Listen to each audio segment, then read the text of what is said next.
different types of peace that I think are worth thinking about. So we have a very, very prominent Norwegian peace scholar called Johan Galtung, who spoke about peace in the context of negative and positive peace, and identified them as kind of two types of peace on a spectrum.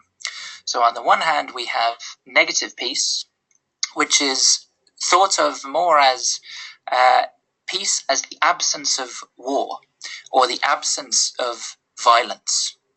On the other hand, we have what Galtung refers to as positive peace, which is connected to much deeper social concepts like justice, like reconciliation. And so this is a much more complex, much deeper idea of peace, which moves far beyond this idea of not engaging in violence, and looks much more at what we might describe as a more robust, socially grounded, and sustainable vision of peace. One that is based on a much more, as the name suggests, positive social understanding and understanding of relationships within society. But one thing that Galtung's concept of kind of negative and positive peace almost not overlooks, but perhaps minimizes, is the fact that war and peace are not binary conditions.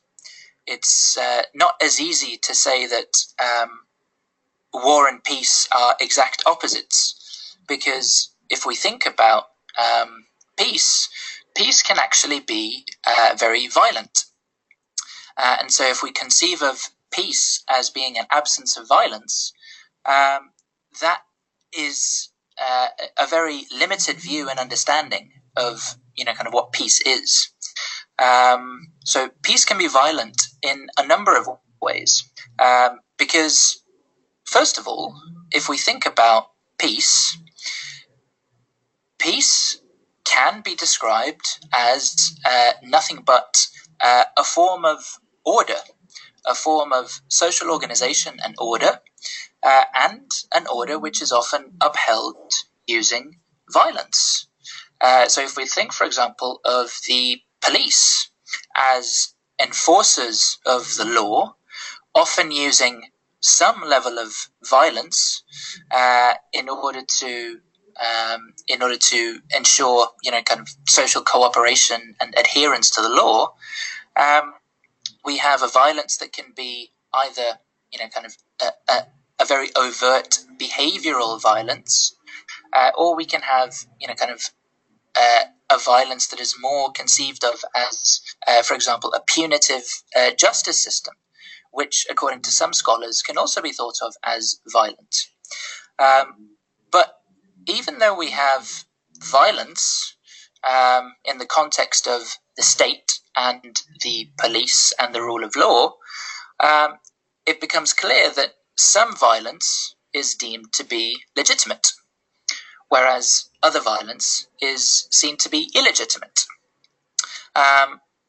So when we think about the violence that, for example, the state uses on a regular basis, we come across this idea of structural violence, which is in contrast to the idea of behavioral violence, so a violent act. And so when Galtung talks about structural violence, for example, he talks about a state of affairs where the social structure or social institutions may harm people by preventing them from meeting their basic needs. So we can conceive of structural violence as being exemplified by, for example, extreme inequality. This is something where we don't necessarily have behavioral violence, but we have a systemic limitation which means that people are unable to live their lives to the extent, or rather to live kind of happy, fulfilling lives to the extent that they would like to, because there is some type of social limitation on them. So we have these two types of violence then. So the question is, how do we define what is legitimate violence? Is violence legitimate purely because it is exercised by the state, or is there a different moral way of thinking about violence? So, for example, is it all right to use violence in order to accomplish what might be understood to be positive change? Is violence justified by the outcome? So, for example, when we look at revolutionary movements, like, for example, FARC in Colombia, we have this issue of violence being used, and violence is attempted to be justified because it is necessary in order to create social and political change. Now, these movements, if they use violence in order to try and affect social and political change, are often described as terrorist movements, like the FARC movement is described by the Colombian government as a terrorist movement. Similarly, if we look at other conflicts, we have, for example, the conflict in Syria, where the Syrian revolutionary forces have always been described by the Assad regime as terrorists. And similarly, we have in the Israeli-Palestinian conflict, for example, we have the Palestinians who, in fighting for their kind of national rights and the rights of self-determination, are described by the state of Israel as terrorists. So it is extremely difficult to draw a line between which types of violence are acceptable and permissible, and which ones are illegitimate. Because violence, like peace, is socially constructed rather than being, or at least peace is something which is socially constructed rather than being absolute. So it depends on how we understand peace and a level of acceptable and legitimate violence in the context of peace. So someone like David Keane, for example, who has written a very interesting article about this difference between war and peace, says that effectively everyone who is involved in a conflict wants peace. It's just that they want their own version of peace. And so if we think again of peace as a form of order, we are just talking about different parties wanting to impose a particular type of order on society. So again, if we return to the case of Colombia, we have a number of different visions and versions of peace. So Uribe, Santos, and Timochenko all have their own ideas of what peace should look like. And they all have their own visions of the type of peace that they would like to see. They may not be immediately understood as peaceful visions, because getting there may require a significant form of violence. But from each individual actor's perspective, they are looking to create a new type of social order, which they think would be the most peaceful to them. So we can have very different understandings of what peace actually looks like, depending on one's perspective.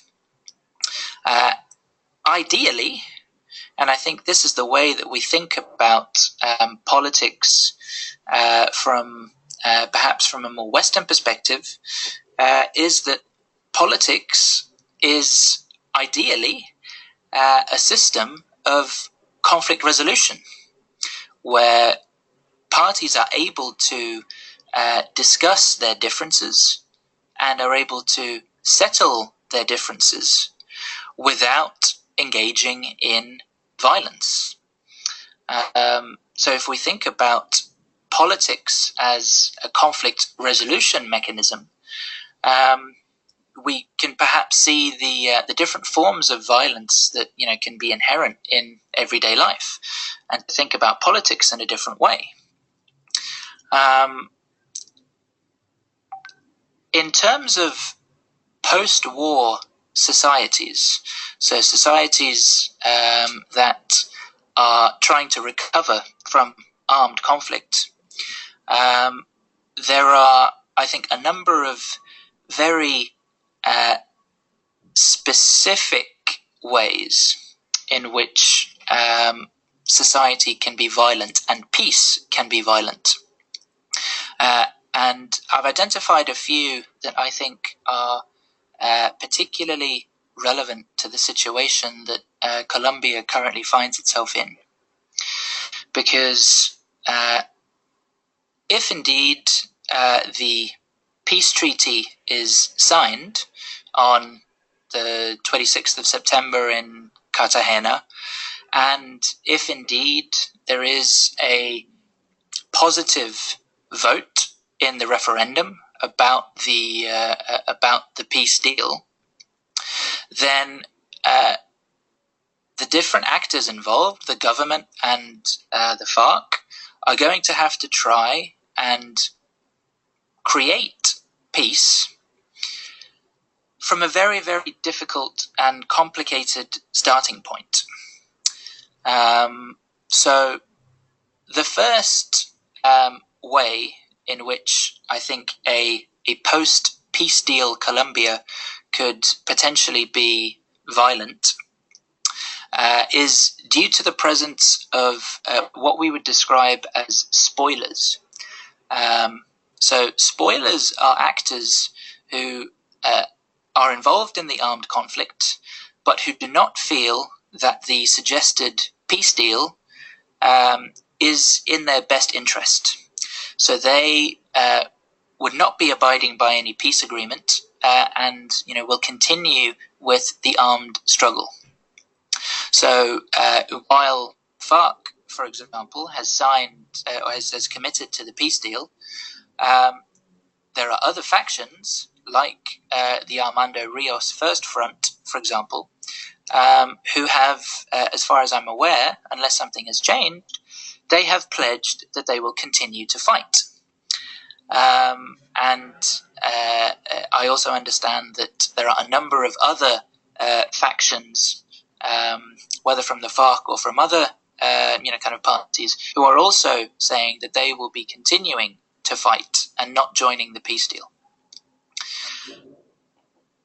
The problem with continued fighting is, of course, that that type of kind of level of violence will threaten a peace deal, because the level of peace, as in the lack of violence that the population might expect after a peace deal, may not be met.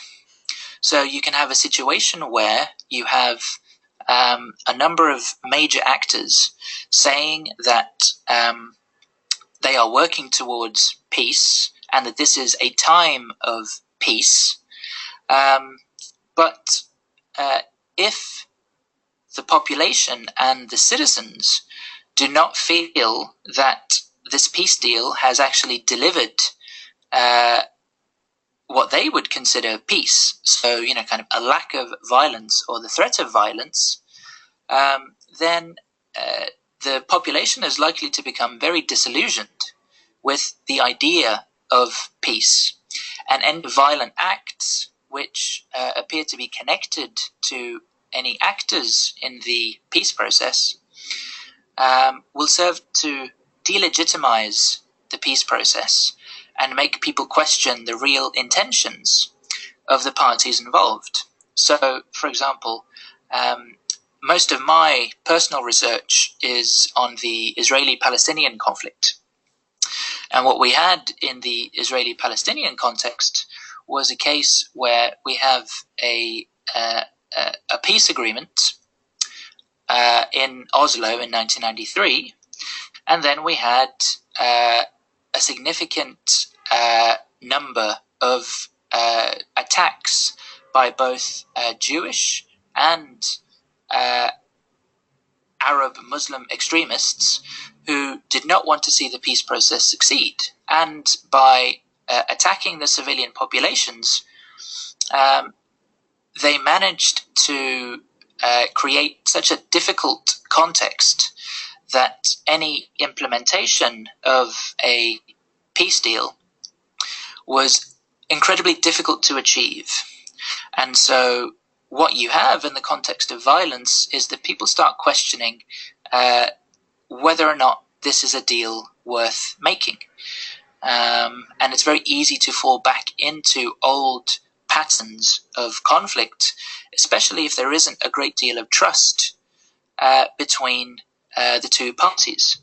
Are they going to be able to continue to try and work on and implement a peace deal in a context of ongoing violence?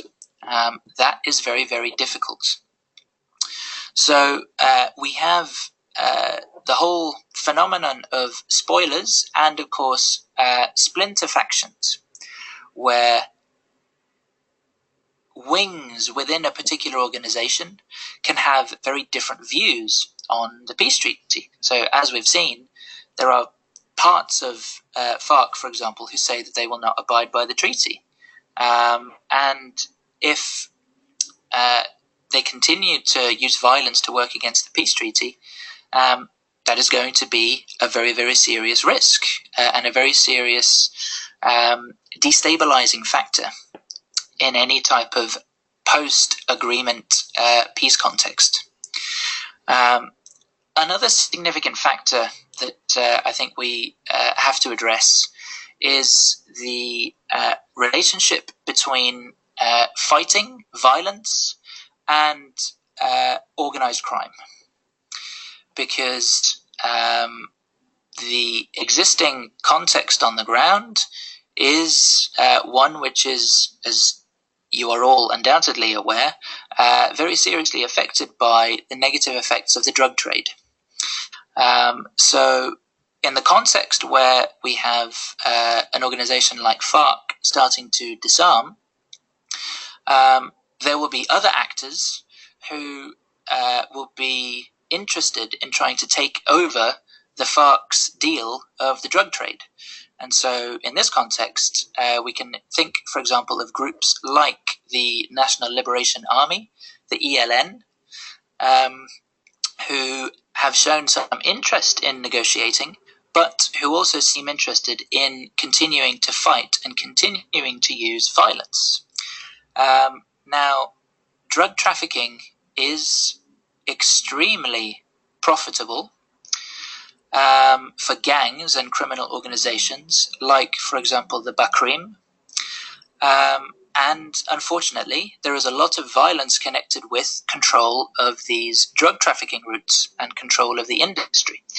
Now, the way that these criminal gangs are organized and decentralized means that rather than being lessened by the peace deal, I think a very pertinent and reasonable concern is that the violence is actually going to escalate after a peace deal if there is competition for the areas and the routes that are commonly used by drug traffickers. Some organizations will see this as an opportunity to try and expand their territory, expand their influence, and to try and make more money and profit from this vacuum that might be created with FARC demobilizing and potentially taking a step back from this activity. I read a very interesting but obviously very sad article recently on Foreign Policy magazine, which was a story about a small place just outside Bogota called Altos de la Florida, where there was an ongoing war for territory amongst the rival gangs, but there was little police presence and no semblance of the rule of law. And if situations like those are not dealt with, I think that is going to be a very, very worrying trend, which, as I say, is likely to lead to continued violence and is certainly not going to seem like peace. And so if the government doesn't take care to try and address this particular aspect, I think a peace deal is going to be very difficult to try to enforce. If we look at other examples, we can, for example, look to El Salvador, where in the aftermath of their peace deal and their peace process, there was a significant rise in gang violence. And this level of gang violence got to the point where El Salvador was not technically at war, but it was suffering almost as many deaths as a country that is actually at war. So in terms of the statistics and the level of violence, El Salvador was probably the most violent country in the world that was not technically still at war. Similarly, if we look at a country like Mexico, where due to the drug trade and the cartels, Mexico also, I think, suffers a level of violence that is normally associated with war. And I think it's these type of examples that Colombia should study in great detail to try and avoid any particular errors that were made in the context of El Salvador in particular. More broadly, if we look at the relationship between organized crime, drug trafficking, and violence in post-war contexts, we can also look at the example of Afghanistan, where the opium trade was and continues to be very, very crucial to the Taliban, and has effectively been ignored by many people within the government, and has instead been used as a source of corruption and personal enrichment. And this has become a very serious problem, which is difficult to deal with because it is connected to so many other issues to do with, as I say, corruption and a lack of government accountability. I know that, for example, in Colombia, Medellin has been held up as an example of tackling the problems involved in the drug trade. But I must confess that I don't know enough about Medellin and the systems that we used in order to discuss that as an analytical example. But it is an example that I would love to hear more about and love to learn a little bit more about. So that is organized crime and drug trafficking as a significant issue. Connected, I think, to this, we also have the need for effective disarmament, demobilization, and reintegration, which is crucial, I think, to any peace process. And what we need is to have a rigorous system of demobilization of FARC fighters, so that they can try and re-enter society and be accepted and reintegrated with communities and the Colombian people.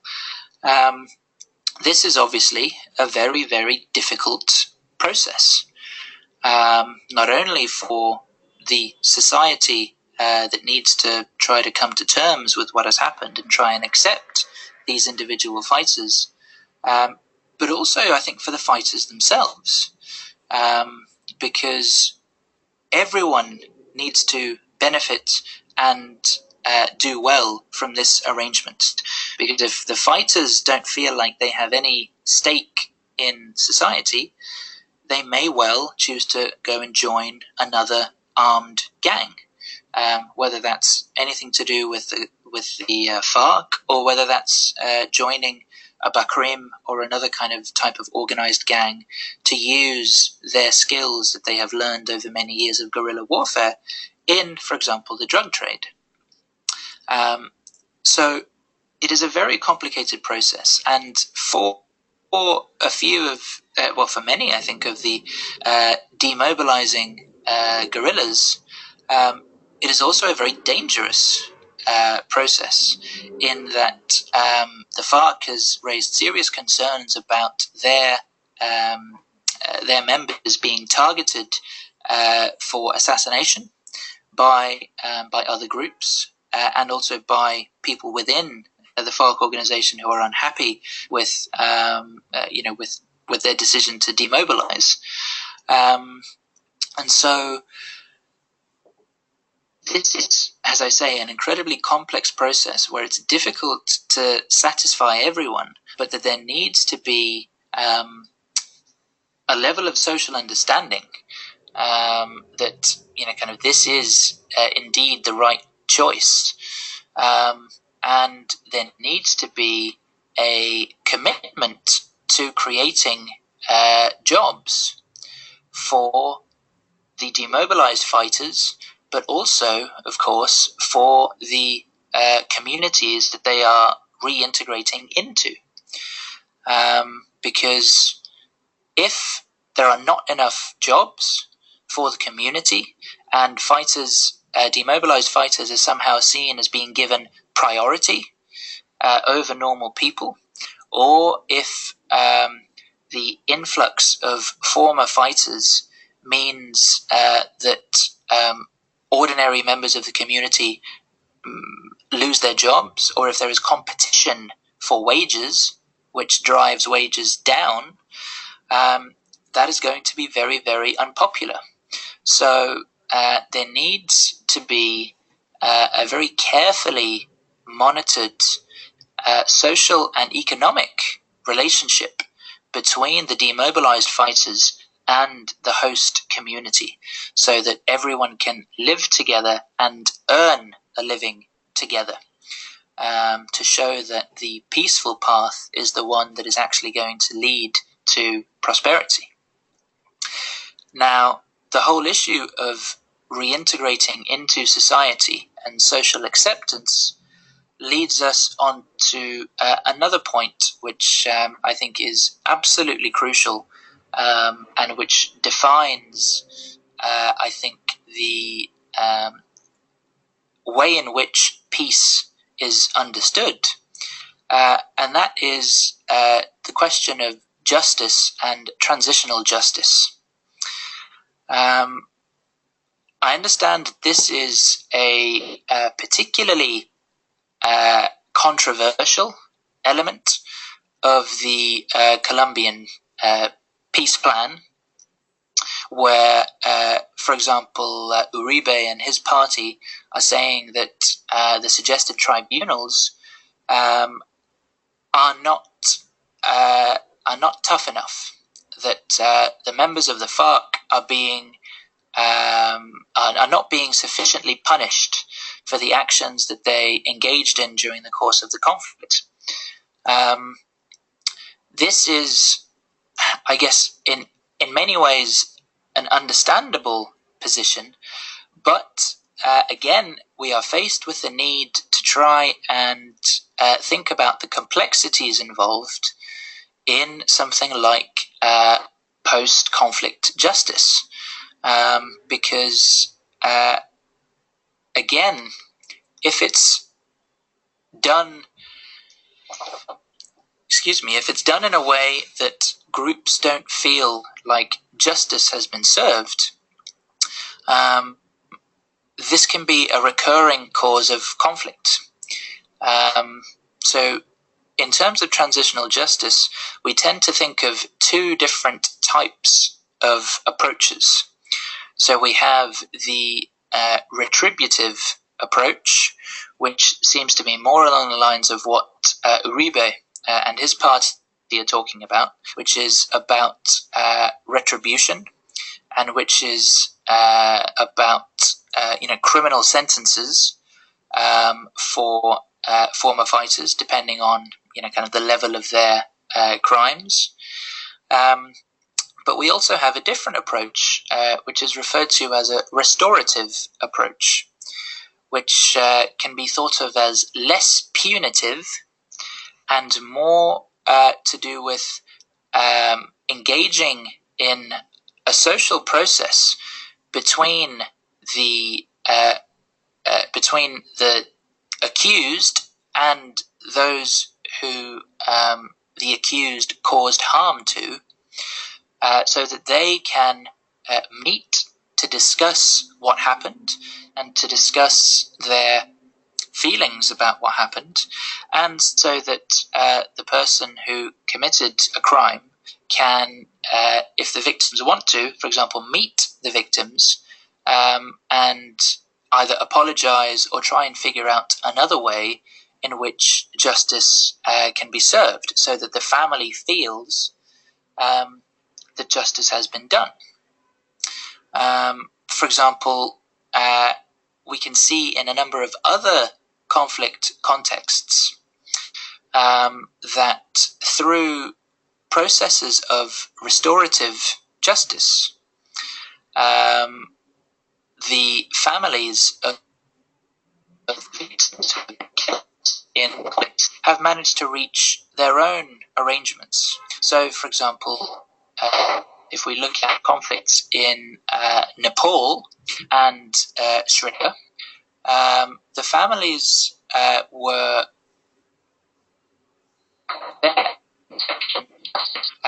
revolved a lot more around financial compensation than it did about, for example, serving a term or something else for punishment. So their view of justice was much more, I guess you could say, functional. If someone had, for example, lost the main breadwinner in their family, if they were killed or disappeared, the sense was that what we need to right this wrong is financial compensation, because we no longer have our breadwinner.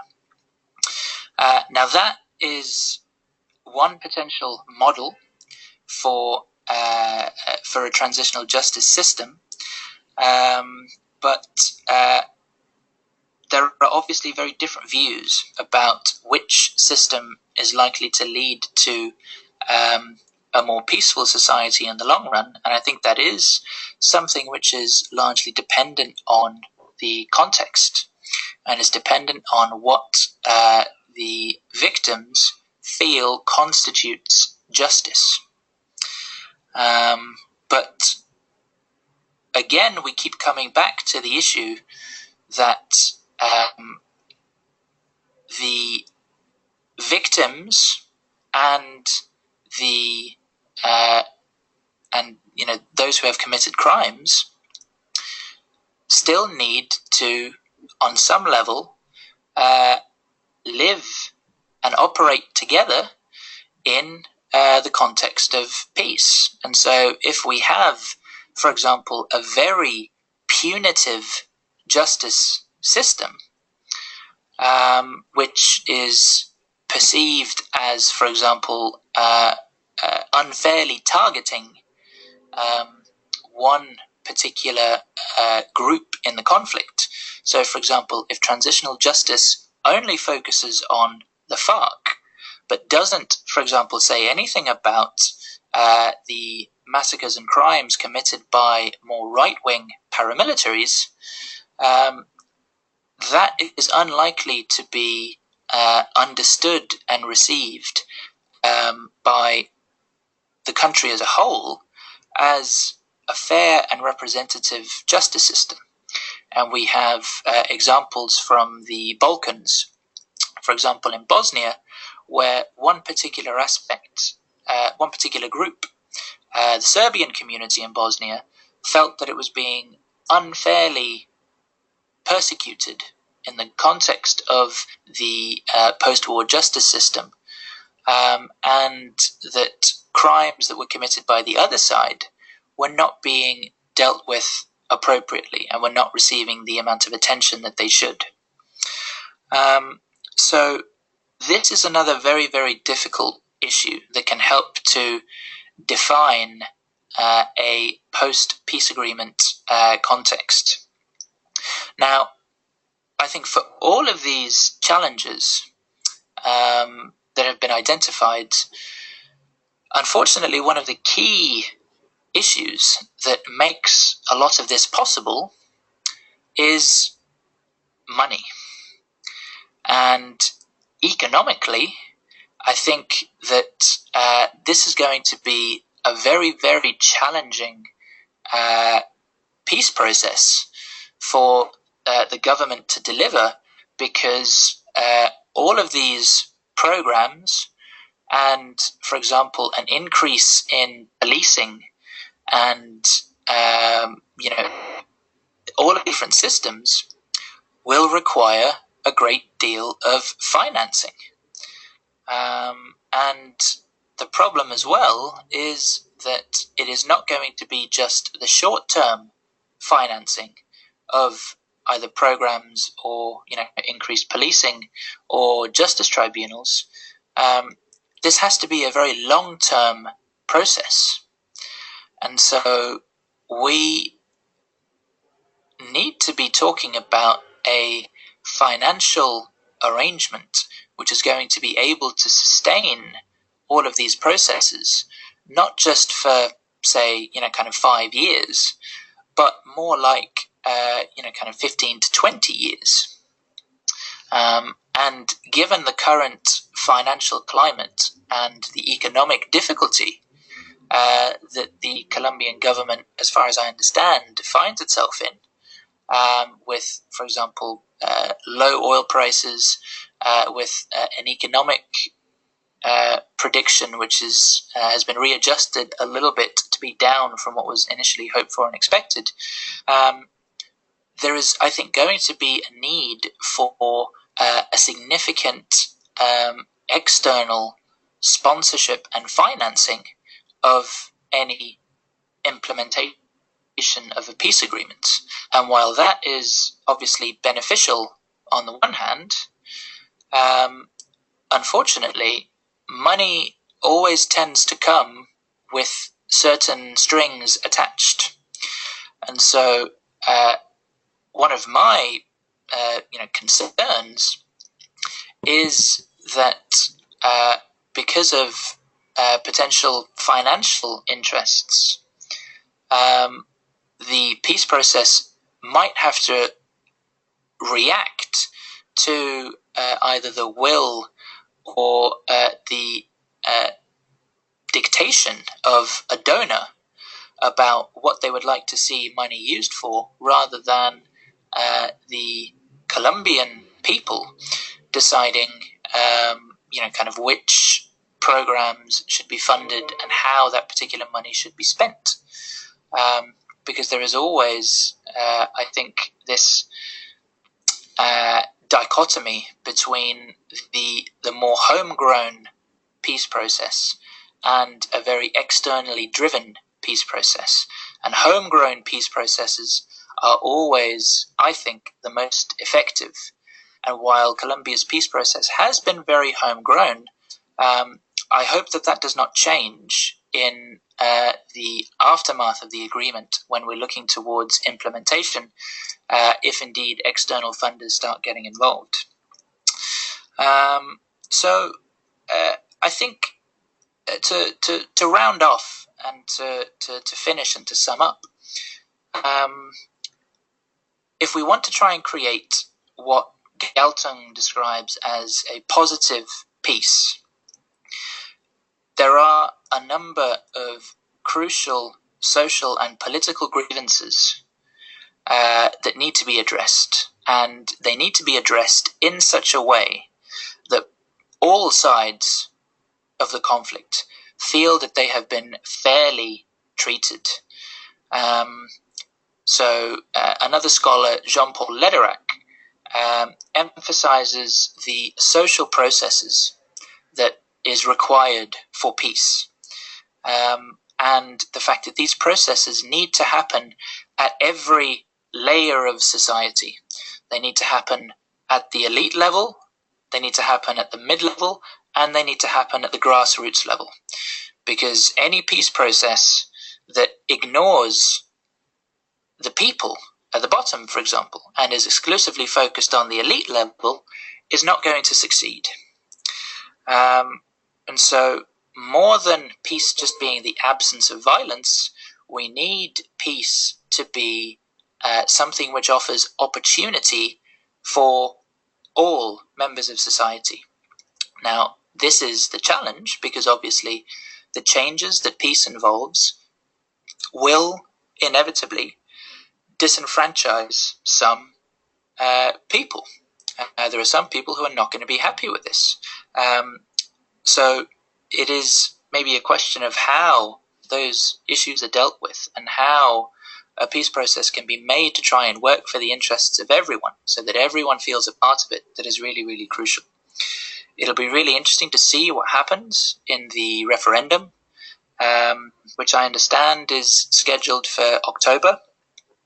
So I'll be following that with great interest. And if indeed the peace deal gets approved and we actually reach a stage of implementation, I think the initial period of implementation is going to be the really, really crucial period, because it's when you start implementing a peace agreement that people start determining whether or not they think this has succeeded. They will look at the results and they will determine whether or not this is something positive. And I certainly hope that Colombia is able to try and deliver a peace that works for all of the parties involved. Thank you very much. That's everything that I wanted to say, but obviously I'm more than happy to answer any questions that anyone might have. So Erica, over to you. Okay, thank you. Thanks for your talk. It was really, really interesting.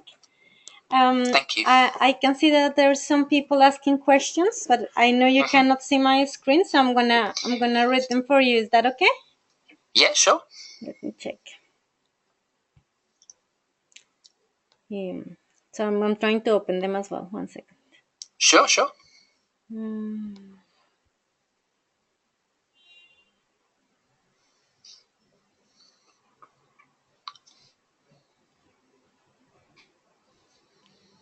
Okay.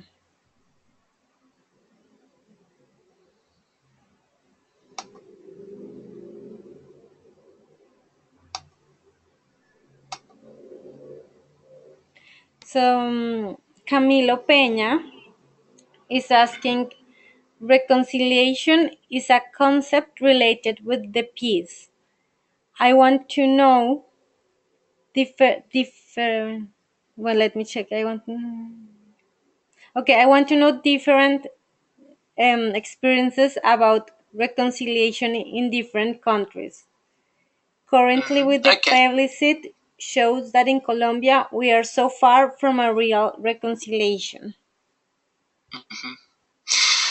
Well, I think reconciliation is very much linked to this idea of justice and transitional justice, and ideally, reconciliation is the outcome when we are actually able to have a conversation and a level of understanding about what happened during the course of the armed conflict and how society is going to be able to move forward. Now, if we look at, for example, a case like Lebanon.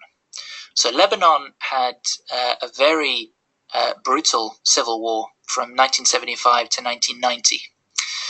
And in the aftermath of the Lebanese civil war, there was no reconciliation whatsoever. There was no attempt to discuss what had happened during the civil war.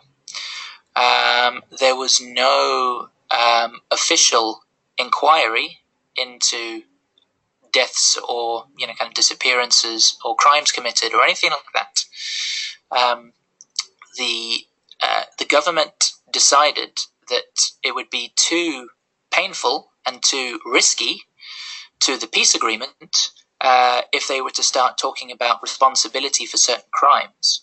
And so what you effectively had was an official institutionalized amnesia. So none of the crimes were discussed or addressed, and the problem from a great many Lebanese people's perspective was that the criminals who had committed atrocities during the course of the war were now the leaders of political parties and were sitting in parliament, and that there was no justice whatsoever for the victims of particular crimes. And if we look at Lebanon today, the way that a lot of people understand the very, very delicate political balance in Lebanon, one of the reasons why it is so delicate is that the memories of the war are still there, and people still remember the crimes that were committed. A lack of reconciliation meant that the country was able to continue with what was effectively an agreement between elites that this is how we need to share power, but there continued to be very, very deep grievances between different groups who had fought each other in the civil war. And now that we have the war in Syria, which is in many ways spilling over into Lebanon, what we see is the occasional outburst of violence in the north, for example, in places like Tripoli, which are effectively directly connected to crimes committed during the civil war, so that some people are using this opportunity to try and settle scores from the previous period of fighting. And so the argument is that the lack of reconciliation makes a state much more fragile, because it leaves the wounds open and it leaves the opportunity for revenge potentially open, rather than closing the book on that particular period. If we take another example, like for example in Rwanda, we have a very different type of reconciliation process that was very heavily led by the government, and that was very insistent that it was one particular group in Rwanda that was guilty of all of the crimes connected to the civil war. And so here we're talking about the Hutu genocidaires who killed over 800,000 Tutsi. And so the post-war government in Rwanda was a Tutsi government, and they insisted that it was the Hutus who were to, for example, stand trial in their own transitional justice processes, some very local ones called gacaca courts. And the problem with this was that it was incredibly ethnically targeted and focused. So, for example, the Tutsi, who had, in the context of the war, committed crimes against Hutus, against Hutu civilians, they were not the target of transitional justice. And I think this, while in one sense understandable, given the horrendous genocide that was perpetrated against the Tutsis, this has created a very loaded post-war environment where one community is identified as the sole guilty party, and the other side is identified exclusively as the victim. Rwanda is, by many accounts, a success story in terms of the way that it has dealt with the aftermath of its civil war and the genocide. But from another perspective, this has come at a very significant cost, which is that a great deal of the Hutu population feel incredibly alienated from the state, and some connect the kind of continued regional ethnic tension to certain processes that happened in Rwanda. So reconciliation and the acceptance of crimes and guilt and processing these issues is far from straightforward. It's very, very complicated. And even cases where, like Rwanda, you might say that, kind of there has been a very careful, kind of process of reconciliation, you can still debate whether or not it is, it is truly successful. So there are lots of different case studies. There are lots of different pieces of evidence that we can put forward to say that one system is better than the other. But it is dependent on the individual conflict context. And even then, it is very, very difficult to get right, because it is extraordinarily difficult for communities to work together after that type of violence. It is just always going to be very, very difficult. Thank you very much for your answer. So I'm going to read the next one. Mm-hmm. 1 second.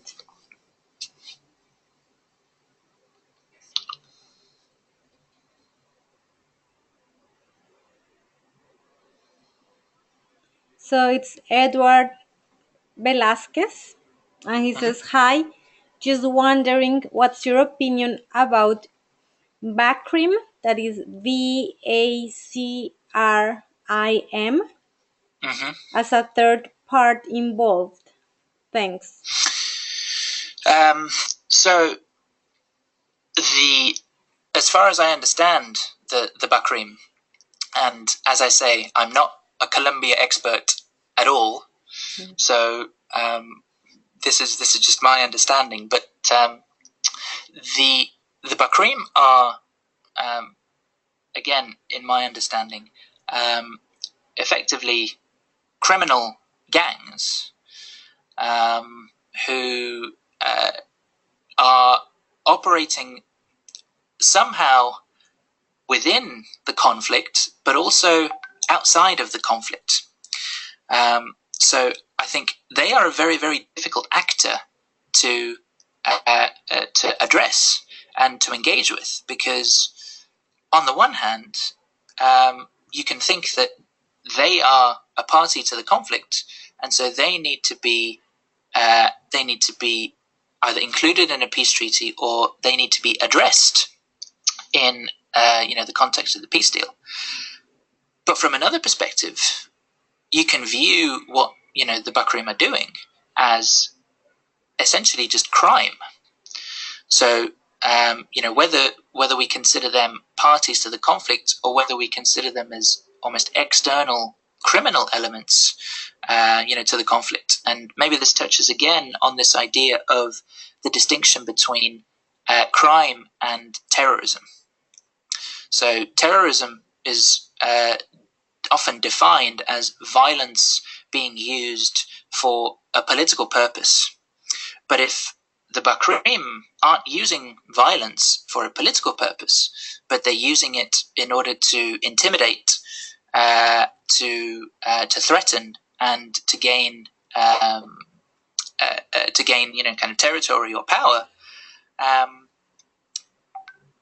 they, you can argue, should reasonably be dealt with as criminals. So they should be dealt with by the police the way that you would deal with any kind of other type of criminal element that operates in society. What I think is going to be crucial, as I was alluding to in my lecture, is how the government manages to address for example, the interests of the Bakrim, so that they are able to try and create a situation where the Bakrim are not able to profit from the peaceful situation, so that so that they don't let the Bakrim completely take over guerrilla-dominated areas, so that they don't effectively just become an actor which is not party to the conflict, but that wields an awful lot of power against the state. I think that this is going to be a very, very real and serious problem that the government is going to have to address. Because, again, as I say, if we look at the case of El Salvador, if there isn't that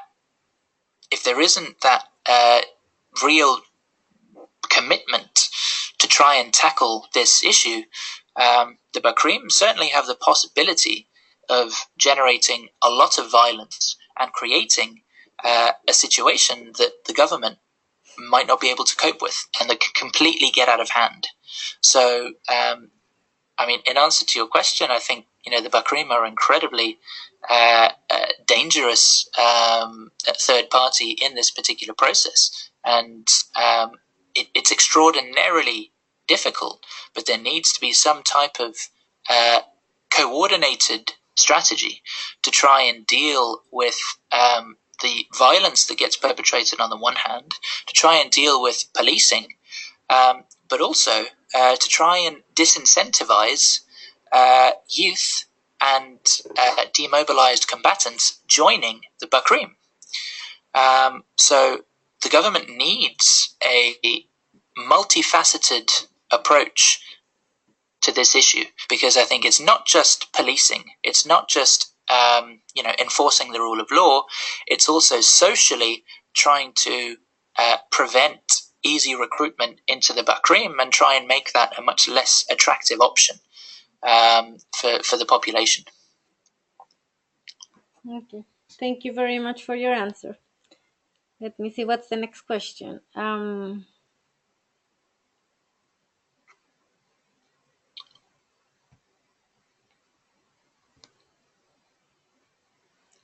Okay, so Mayra Amezquita. According to the experience in international conflicts, do you consider that it is one of the most complex peace agreements during the past 50 years? That's a very good question. I must admit I've not read the details of the peace agreement, but from what I understand, this appears to be one of the most comprehensive agreements that I've heard of in recent times. Because if we think about other very, very difficult conflicts that kind of have been resolved with a peace agreement, as I say, we can think, for example, of Lebanon, which was an elite-imposed, very superficial peace. That didn't actually deal with kind of the very serious issues and the problems that were created during the Civil War. We have the peace agreement between Israel and the PLO in the Oslo Agreement, which again also was very, very superficial. because the conflict was so complex and so complicated. So in that particular instance, there was a decision to delay negotiations of the most difficult issues to later on, because they knew that they were not going to be able to address them all immediately.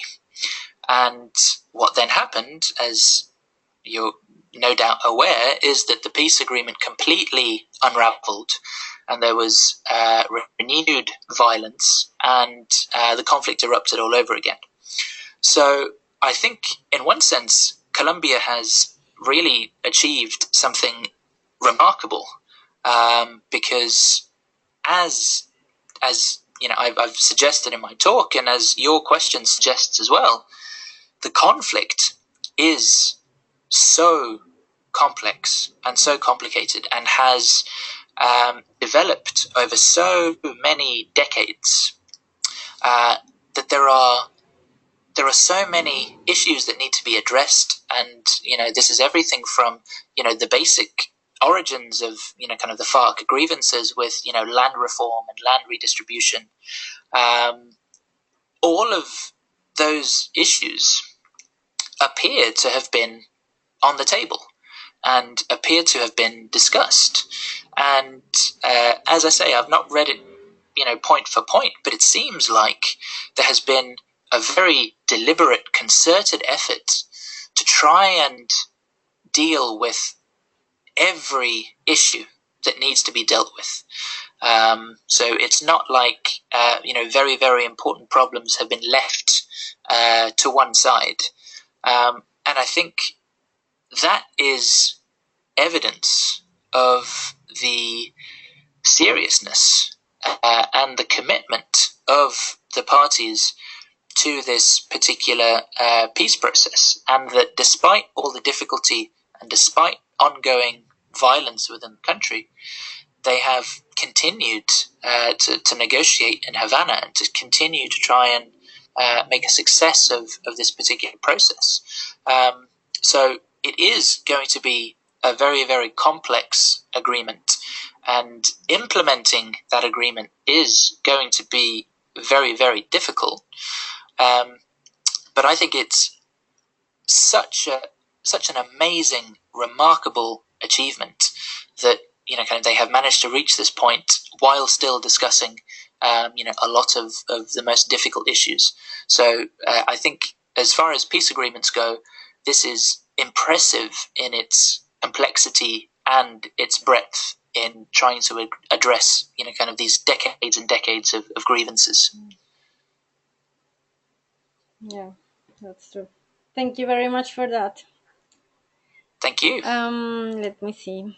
Do you have time for more questions? Sure. Okay. So we have Maria Ortiz, and she says, how could citizenship participation and anti-corruption strategies be addressed in a post-conflict context in order to make peace sustainable? Another very, very good question. But of course, a difficult question. Yeah. So as I said, I think citizen participation is crucial. And it is the mark of a truly successful peace process when you have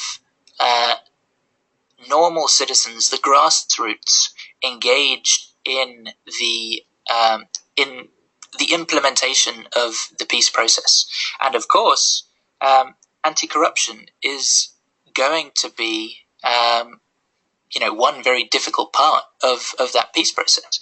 I think anti-corruption, like anything else, it is crucial that you have popular participation, that you have popular support, but how exactly that popular support and how that participation manifests itself is not always straightforward.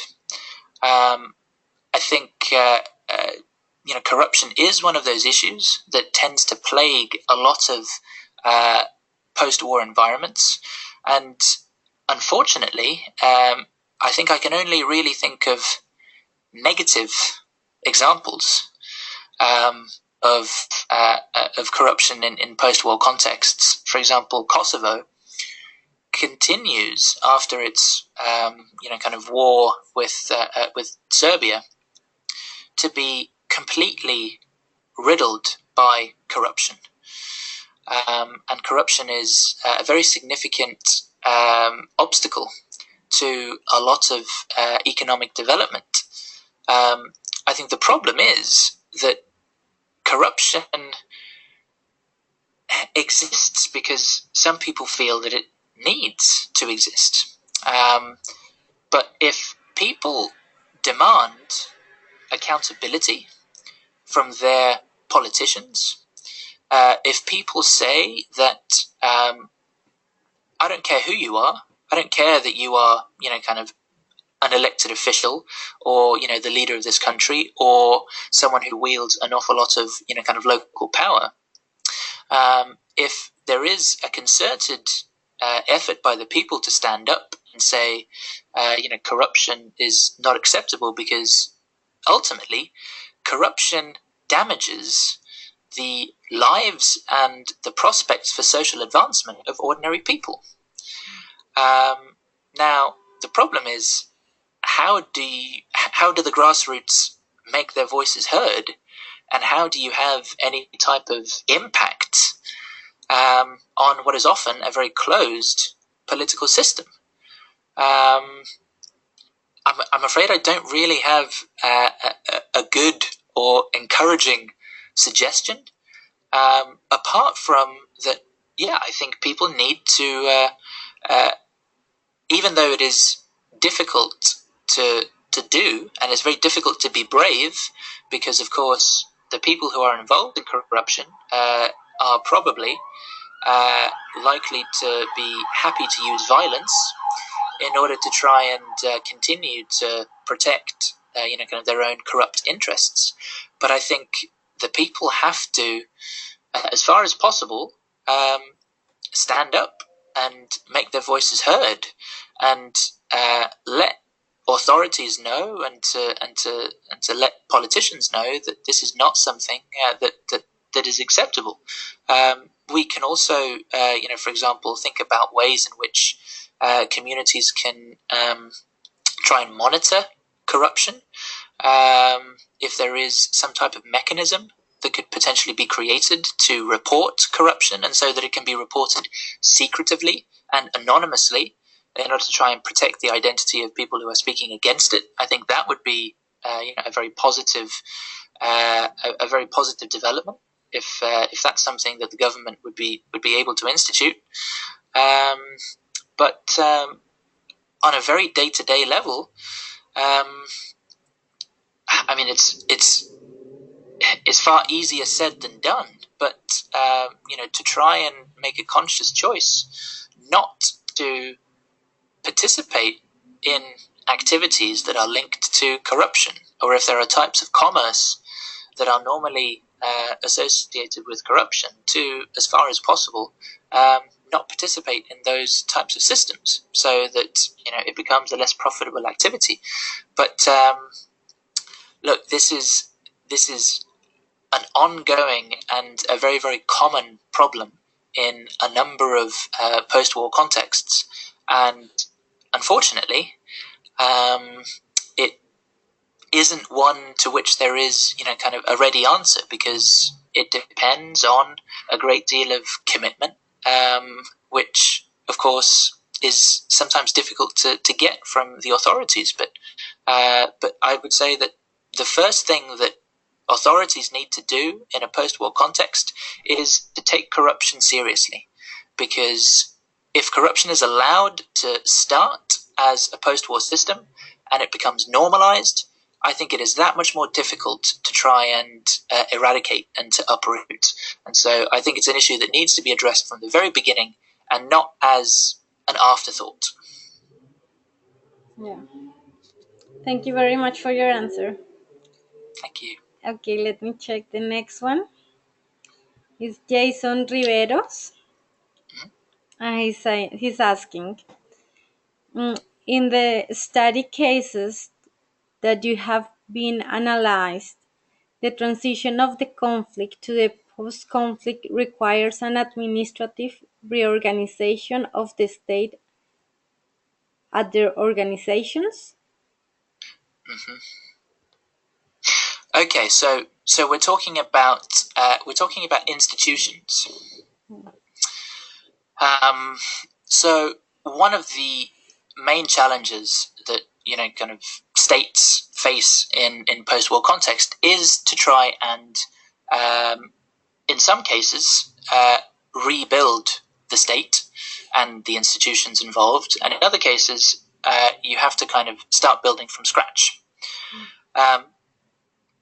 Excuse me. What I think is going to be particularly challenging in the Colombian context is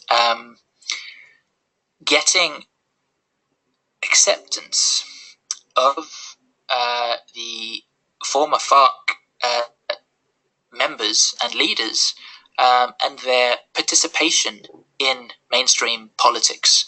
So again, because I'm not an expert on kind of Colombia and the institutions, I suspect that it will be necessary to try and come up with a fair and egalitarian system so that all parties can run for office, so that there is an effective democratic power sharing, so that the FARC is accepted as a political party. And that might not require a kind of wholesale change in existing government institutions. What I think is going to be more necessary and perhaps is more difficult is to change the attitude towards former combatants and their participation in politics, because obviously, these are people who are very controversial figures, and some people associate them with crimes having been committed against kind of their loved ones and their communities. So I think it's going to be very difficult for a number of people to engage in kind of a democratic in the democratic process and a democratic debate, because emotions are going to be so high. But I think it's necessary because ultimately, whether you like the party or not, they are a part of the fabric of the country. And one of the reasons why this has, reached this particular stage of the peace process is, because they appear to be saying that, kind of we want to participate in politics just like anyone else. And the problem is that if parties like the former FARC are not allowed to participate in politics and not accepted, they're likely to rejoin and reconsider armed conflict. Because, again, these are people who represent citizens within Colombia, whether you agree with their politics and their stance or not. And I think the level of political participation needs to be such that even though controversial, they need to have a stake in government, and they need to have a stake in government institutions. And everyone needs to feel that government institutions are operating for them, for everyone. Because if anyone feels frozen out of legitimate government and governance and decisions surrounding governance, that is going to be incredibly problematic, because it is going to continue to be a grievance. So, I mean, it's a different conflict and it's a different case. But if we take the example of Iraq, one of the ongoing causes of the the development of ISIS and the ongoing civil war in Iraq is the fact that despite promises and assurances to the contrary, the Sunni minority that used to be in power under Saddam Hussein were not allowed to participate fairly and equally in politics, and they were not given their kind of rightful share of power in the context of elections and to have a voice in the process of governance. And if you exclude a particular group on that basis, then unfortunately I think they are much more likely to return to violence. So I would say it's not so much necessarily reforming a particular government institution or institutions as much as it is letting someone be an accepted participant in politics. But again, I say that not being entirely familiar with kind of the state of Colombian institutions. But so that's the only response I have to offer, I'm afraid. Okay, thank you very much for that. Let me check the next question. Is again Edward Velasquez, and he says, do you find any relation between Bakram and FARC narcotraffic path? So the question's about the relationship between the Bakrim and the drug trafficking that FARC is involved in. Yes. Do you find any relation between them? I mean, again, my level of expertise about that particular element of the conflict is not, or put it this way, I'm not an expert, so I don't know, I can't comment specifically on the extent to which there is a relationship between the Bakrim and FARC in specific areas.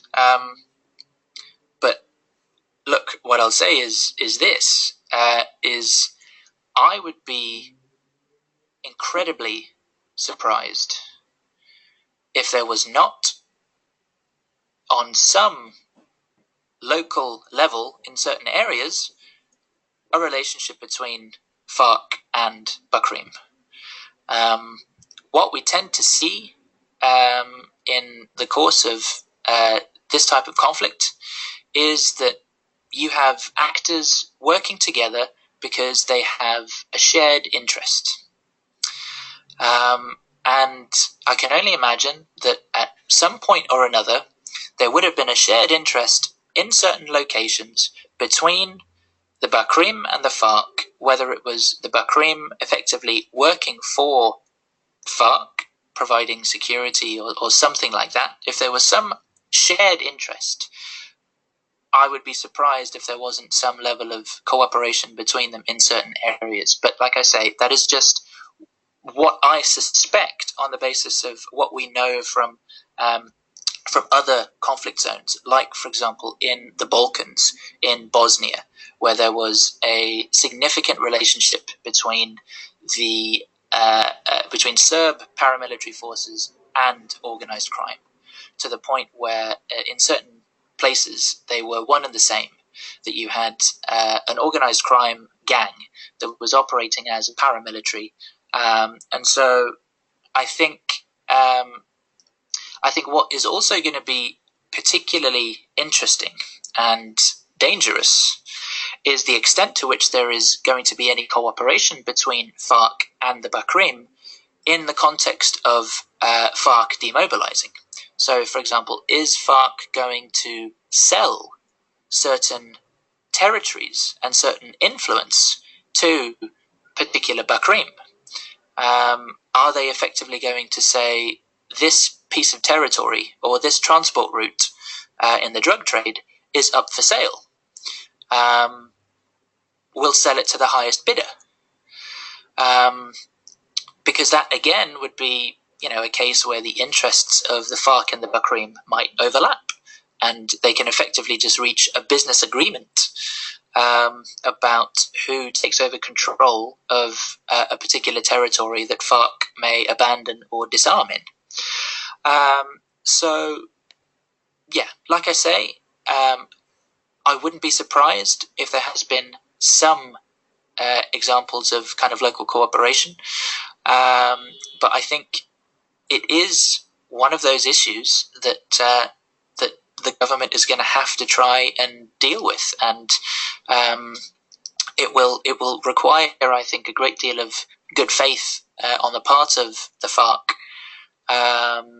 But no, it's going to be a very, very difficult relationship, and I think, unfortunately, the Bakrim are going to be in a position to profit and to become even stronger on the basis of the FARC disarming. So it's up, I think, to the government and in part to the FARC to try and prevent that. Okay, thank you very much for that. Do you have some? That's all right. I think I've. Let's see, what time is it? I've got time for one more. No, he says thanks for your answer. And there's another question that they're asking me here, and sure. So yeah, I'll take one more if that's all right. Yeah, that's fine. So great. There are some Colombian citizens that fear that Colombia can end up in a similar situation as Venezuela. What's your point of view on that?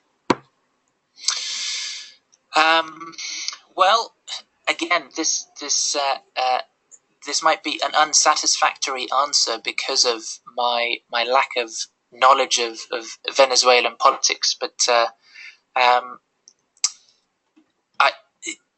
I might be wrong here, but I suspect you're maybe getting at the idea that you have a level of discontent and dissatisfaction with the government, so that you start having mass protest movements, and you have calls for significant political action, and something akin to a revolution, and a very, very widespread popular support for political change.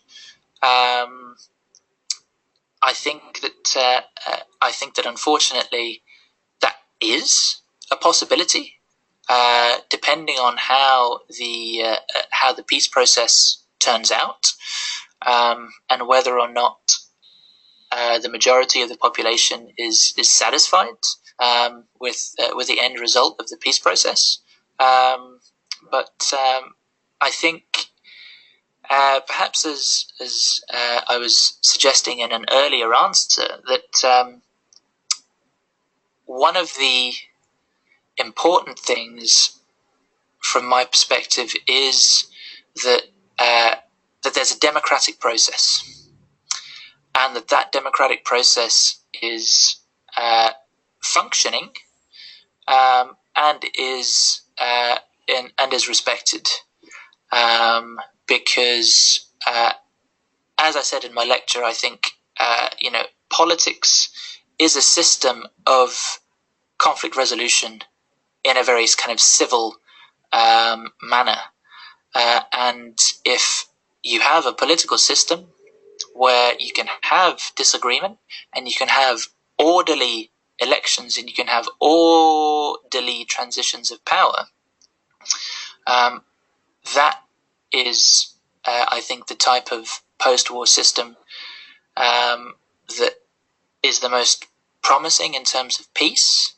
But I think, unfortunately, if there are enough people who do not feel satisfied and who are upset by the nature of the peace agreement, then there might well be a very popular move, against the peace process, and very specifically against the government who is delivering this peace process.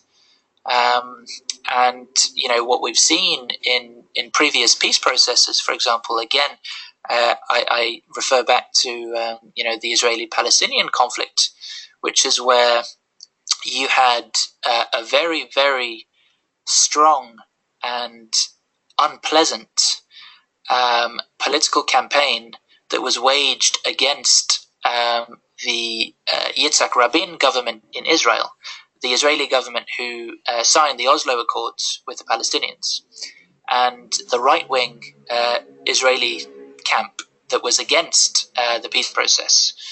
So the religious extremists and the party, the main right-wing party, Likud, they were so vocal against the peace agreement that it created such a climate for violence that the Israeli Prime Minister Yitzhak Rabin was assassinated, and that this was deemed to be, by certain portions of the right wing, an acceptable way to behave, and that this was kind of acceptable in order to derail the peace process. Now that was a tragic occurrence in the context of the Israeli-Palestinian conflict, and I think it really did significantly damage the chances for peace.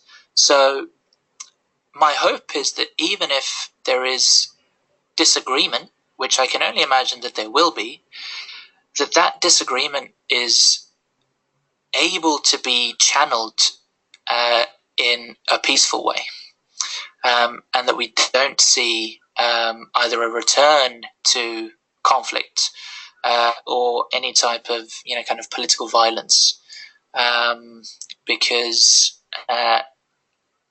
like I say, even if you don't agree, I think it's important to work within the parameters of a particular political system, and violence ultimately only breeds more violence, and I for one think Colombia has had enough violence. I hope that I at least touched upon the issues that you were hoping for in the answers to your questions. Again, I feel a little bit handicapped by the fact that I'm not an expert on the Colombian context, but it is a case that I am really, really interested in, and I am going to be doing my own research into, I think. I hope it's something that we can continue to discuss at a later date, whether online or whether here in York as part of the MA in Post-War Recovery Studies. If anyone has questions about the program or about anything that we do in terms of research and teaching, then I'm more than happy to answer questions about that. Erica, feel free to give all of the participants in the webinar my email address. Okay, thank you. Thank you very much for the opportunity. Okay, thank you very much for your talk. It was really interesting, and I think it's useful for all of us to get another point of view of somebody like you that has all the experience and have done all this research about conflict and peace. And for all the participants, I will be sending you an email with the details of Dr. Jacob and the details of our office in Colombia. All the people that would like to join the program, the master, we can help them we can help you with the process to apply to the scholarships or to Col Futuro or to. So feel free to contact either Jacob or contact me or the office in Colombia. I will send all the information to all of you, and thanks a lot for attending, and thanks to you as well for taking your time to give us your point of view. You're very welcome.